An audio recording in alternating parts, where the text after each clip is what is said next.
Hello, अस्सलाम वालेकुम। मैं प्रोफेसर शमीम अहमद अपने YouTube channel forum for secular democracy and social justice पर आप लोगों से मुखातिब हूँ।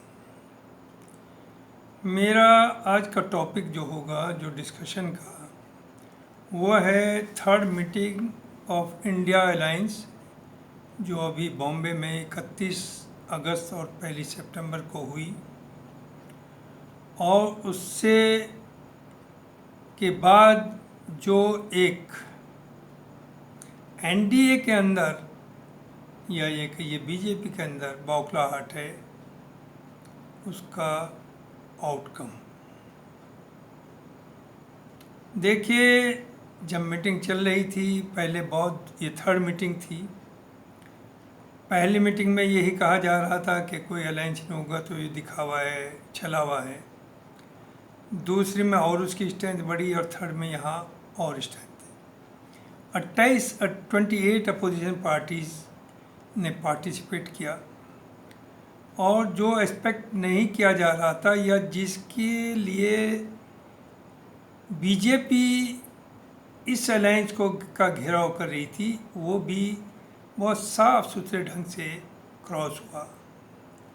वहाँ पर कांग्रेस की तरफ से आया कि हम पीएम की सीट के उम्मीदवार नहीं हैं।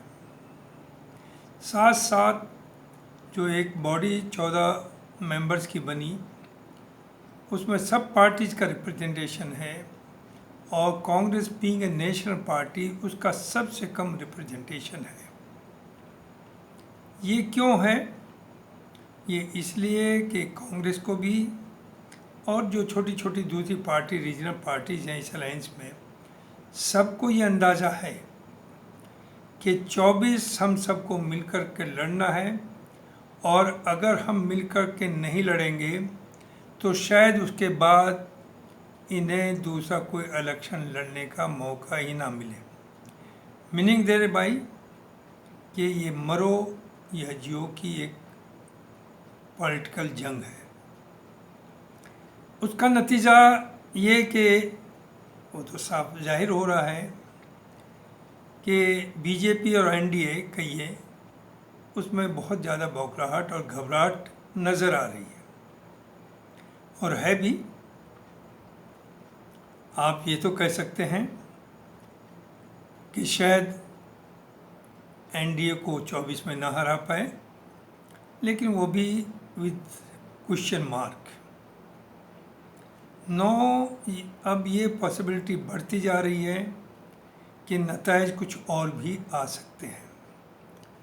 लिहाजा एक बहुत बड़ा धमाका हुआ। ये रूलिंग पार्टी की तरफ से अनाउंस किया गया कि 18 से 22 सितंबर में, यानी अभी कुछ दिन बाद ही, एक स्पेशल सेशन होगा पार्लियामेंट का। इसके बारे में सभी अपोजिशन पार्टीज़, इवन एनडीए के अंदर जो पार्टीज़ हैं, वो भी अजीब व गरीब सोच रखे हुए हैं। उन्हें सबको ये पता नहीं है कि असल में क्या ऐसी इमरजेंसी थी, क्या ऐसा बड़ा मामला था, क्या मुल्क के सामने ऐसी कोई क्राइसिस थी जो ये स्पेशल मीन्स और you can call emergency session 5 दिन के लिए कॉल किया गया है। इसके बारे में तरह तरह की बातें हैं। एक तो मुद्दा है one election, one nation one election का।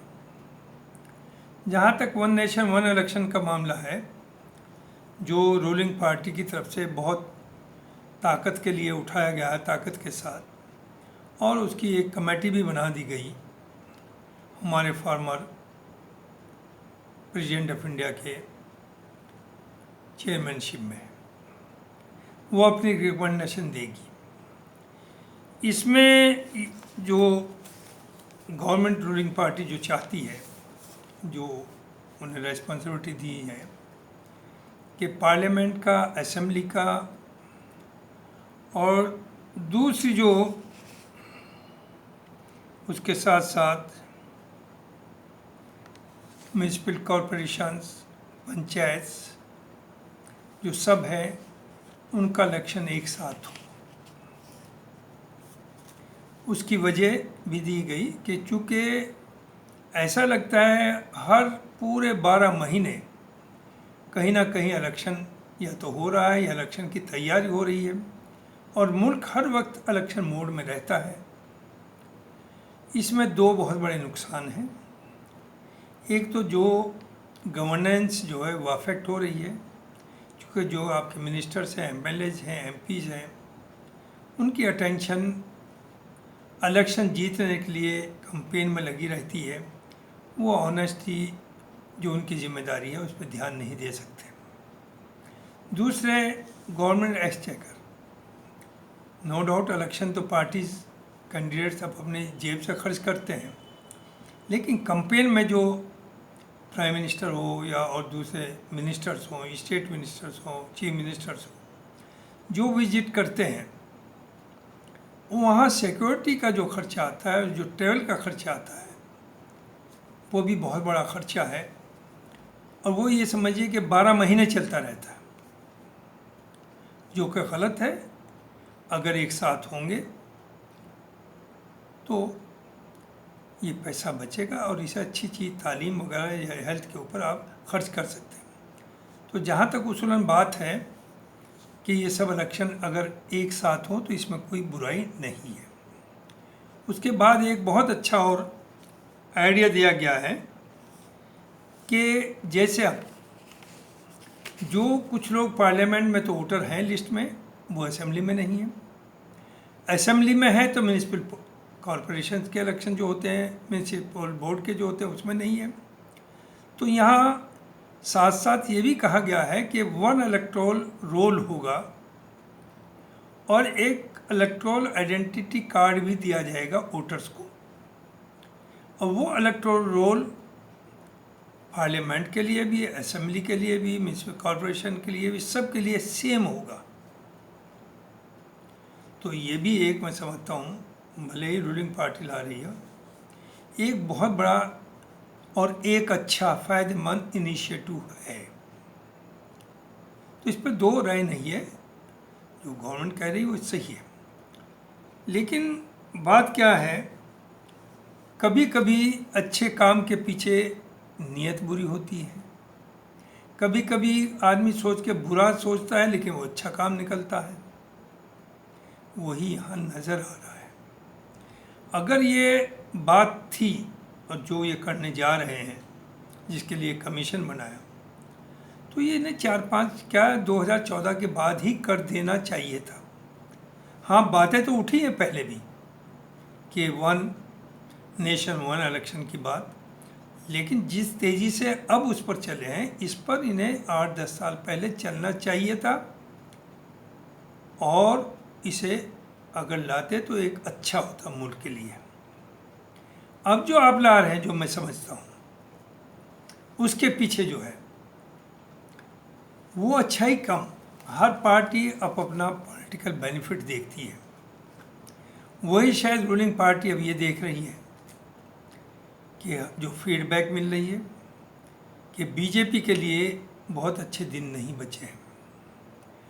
वो ये भी बार बार कहा जा रहा है, और जो सच्चाई भी है, जैसे दिल्ली में कि पार्लियामेंट में 7 सीटें बीजेपी पर और असेंबली में 70 में से 67 या 63 सीट्स आप पार्टी की। इसका मतलब ये है, यही और जगह पर भी है, यही आपका राजस्थान में हुआ, मध्य प्रदेश में हुआ कि असेंबली इलेक्शंस हुए तो कुछ और रिजल्ट था और पार्लियामेंट इलेक्शंस हुए तो उसका उल्टा रिजल्ट, यानी दूसरी रूलिंग पार्टी को सीट्स मिली। तो ये समझ में आ रहा है रूलिंग पार्टी के कि इलेक्शन बहुत मुश्किल है। और पार्लियामेंट का इलेक्शन तो हम जीत लेते हैं, लेकिन उससे पहले जो 5 स्टेट्स के इलेक्शंस हैं, छत्तीसगढ़, मध्य प्रदेश, राजस्थान और नॉर्थ ईस्ट में है एक स्टेट तेलंगाना, तो ये पार्लियामेंट से पहले है। तो अगर इस 5 में परफॉर्मेंस बीजेपी की अच्छी नहीं रही तो और एक बहुत बड़ा झटका होगा और इनके लिए 2024 का पार्लियामेंट्री इलेक्शन बहुत मुश्किल पड़ जाएगा। लिहाजा वो ये समझते हैं, सोच रहे हैं कि अगर स्टेट और पार्लियामेंट का इलेक्शन एक साथ हो तो चूँकि लोग मोदी जी के नाम पर देते हैं पार्लियामेंट का और साथ साथ उन्हें देना होगा असेंबली का, तो बहुत आसान होगा कि स्टेट में भी जो एमएलएज हैं रूलिंग पार्टी के, एनडीए के, उन्हें वोट पड़ जाए मोदी जी के पार्लियामेंट के वोट के साथ साथ, और 5 में से कम 4 स्टेट ये भी निकाल ले और पार्लियामेंट निकाल ले। तो ये सीधा सीधा हिसाब इन्होंने लगाया है, क्योंकि मैं जैसे पहले कहा कि 1 nation 1 election, 1 electoral roll, I card, ये सब बहुत ही अच्छे कदम हैं। लेकिन ऐसी क्या जल्दी है कि आप 4 महीने पहले, आपको इलेक्शन से 6 महीने पहले याद आ रही है, आप तो इस बात को शुरुआत 19 के, अगर 14 नहीं तो 19 के इलेक्शन के होने के बाद एकदम शुरू कर देते और इम्प्लीमेंट होता। लेकिन नीयत आपकी वो नहीं है। अच्छा ही तो है, हम भी उसे मानते हैं। नीयत सिर्फ आपकी घबराहट है 2024, आपकी घबराहट है 5 स्टेट असेंबलीज के इलेक्शंस। आपको ख़तरा है कि अगर इसमें परफॉर्मेंस एनडीए की या बीजेपी की यानी ख़राब रही तो उसका बुरा असर पड़ेगा 2024 पर। लिहाजा बाई हुक्स और क्रुक्स आप चाहते हैं कि दोनों इलेक्शंस इकट्ठे हों। जहाँ तक पार्लियामेंट्री स्पेशल सेशन का, तो मैं नहीं समझता कि जो कमेटी बनाई है वो विद इन 10 डेज अपनी रिपोर्ट सबमिट कर देगी। और वैसे होने को तो इस मुल्क में सब कुछ मुमकिन है, दे भी सकती है, लेकिन अगर नहीं भी दे तो तब भी कोई मुश्किल नहीं। आपको कॉन्स्टिट्यूशन बदलने की ज़रूरत नहीं है। आप पार्लियामेंट का इलेक्शन एडवांस कर दें और थोड़ा सा एडजस्टमेंट प्लस माइनस कुछ दिन का होता है, वो इन 5 स्टेट के इलेक्शन के डेट्स में करते हैं। तो लिहाजा सब इकट्ठे हो जाएंगे और जो आपका मकसद है वो आपका पूरा हो जाएगा। दूसरा जो मैं समझ रहा हूँ जो ये चाह रहे हैं वो है वुमेन सीट्स इन पार्लियामेंट। नया जो पार्लियामेंट हाउस बना है उसमें ये इतना है कि 850 या 870 सीट्स की जगह है बैठने की है, जबकि प्रेजेंट पार्लियामेंट में 540-41 मेंबर्स हैं। तो वो चाह रहे हैं कि जो सेशन शुरू हो अभी से हम वहाँ 800 कुछ मेंबर बना दें। अब जाहिर है 250 सीट्स के लिए इलेक्शन कराना तो आसान बात नहीं है, तो वो चाह ये रहे हैं कि ये फीमेल्स के लिए, वोमेंस के लिए होंगी सब सीट्स। और तरीका ये निकाला है कि पिछले इलेक्शन में जिन जिन पार्टीज़ को जितने % वोट मिला वो उतने % मेंबर आउट ऑफ 250 जो टोटल सीट्स फीमेल्स के लिए रखेंगे अब, उनमें नॉमिनेट करके भेजेंगे। तो इसमें कोई बुरी बात नहीं, नॉमिनेशन और कंट्रीज में भी है, कुछ इलेक्ट होते हैं, कुछ depending on the vote gained by the party वो नॉमिनेट किए जाते हैं, तो इसमें कोई बुरी बात नहीं। और उससे ये समझ रहे हैं चूँकि वो वोमेन के लिए होगा तो वो हमें जो 50% पॉपुलेशन हिंदुस्तान की वोट हमारा पक्का हो जाएगा। यहाँ ये सोच इनकी मैं नहीं समझता हूँ कि सही है, क्योंकि यही सोच करके इन्होंने 3 तलाक का जो मामला लाए थे पार्लियामेंट में, जो कानून बनाया बड़ी तेज़ी में, बड़ी बहादुरी से, बड़ी पब्लिसिटी के साथ, ये सोच करके कि मुस्लिम्स औरतें सब बीजेपी को वोट देंगी और साथ साथ उनके घरों में झगड़े होंगे, मेल्स कहेंगे एंटी बीजेपी, फीमेल्स कहेंगी प्रो बीजेपी। इनकी गलत सोच थी। इन्होंने इस्लाम को और कुरान को या इस्लामिक लॉ को शायद स्टडी ही नहीं किया था। जो ये इंस्टेंट 3 तलाक है ये तो इस्लाम में मैं समझता हूँ हराम है ऑलरेडी। ये मुसलमानों के जो 50 सेक्ट है उसमें से सिर्फ एक सेक्ट में चल रही थी और उस सेक्ट के लोग भी उसे बाय एंड लार्ज नाजायज़ समझ रहे थे, चूँकि कुरान के अंदर पूरा प्रोसीजर दिया हुआ है कि तलाक कैसे हो।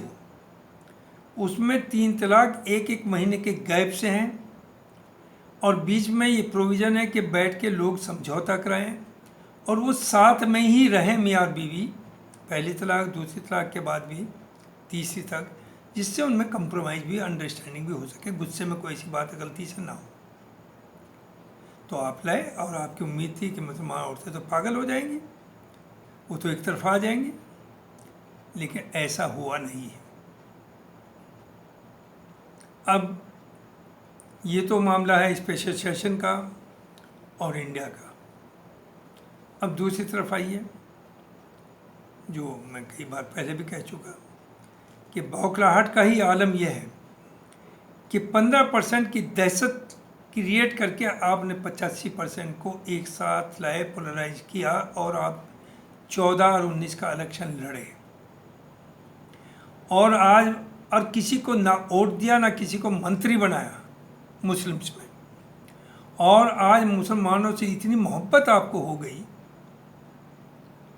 कि आप पसमानदा के नाम पर उस कौम को डिवाइड भी करना चाह रहे हैं और उनका वोट भी चाह रहे हैं, और उधर पोलराइजेशन भी आप करना चाहते हैं साथ साथ। ये नहीं चलो यही लाइन पकड़ लेते तो बहुत अच्छी बात थी।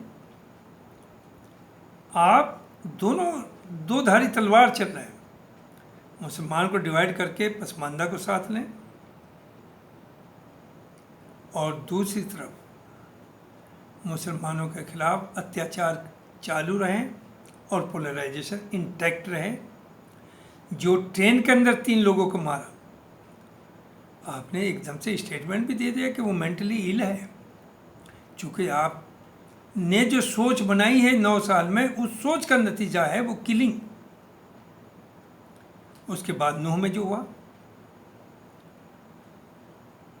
अब आपको दूसरी चीज़ ये नज़र आई जो हम पहले भी कहते थे कि मुसलमान की यह हैसियत नहीं है कि वो किसी को जिता सके या किसी को हरा सके। जब हिंदू ही तंग होगा सिस्टम से और वो खड़ा होगा तभी कोई चेंज आ सकती है।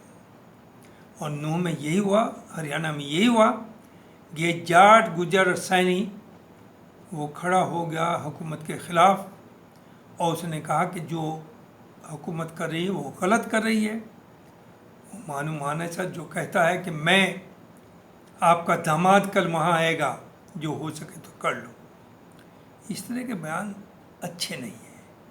अब हिंदूज भी ये समझ रहे हैं कि ये सब पॉलिटिक्स कहें की है, उनके बच्चों को भी जॉब चाहिए। क्या वो भीख मांग करके 5 किलो अनाज के ऊपर जिंदा रहेंगे? तो मुझे यही कहना है, मुल्क चलेगा यूनिटी इन डाइवर्सिटी से। आपका मज़हब अलग हो सकता है, आपका पूजा का तरीका अलग हो सकता है, आपका और चीज़ें सब अलग हो सकती है, लेकिन उसके बावजूद हर एक मुल्क से प्यार करेगा, आपस में भाईचारा बनाएगा, साथ मिलकर रहेंगे, साथ मिलकर के मुल्क को आगे बढ़ाएंगे। यही एक रास्ता है मुल्क को आगे बढ़ाने का। बहुत बहुत शुक्रिया। Thank you very much. अस्सलाम वालेकुम।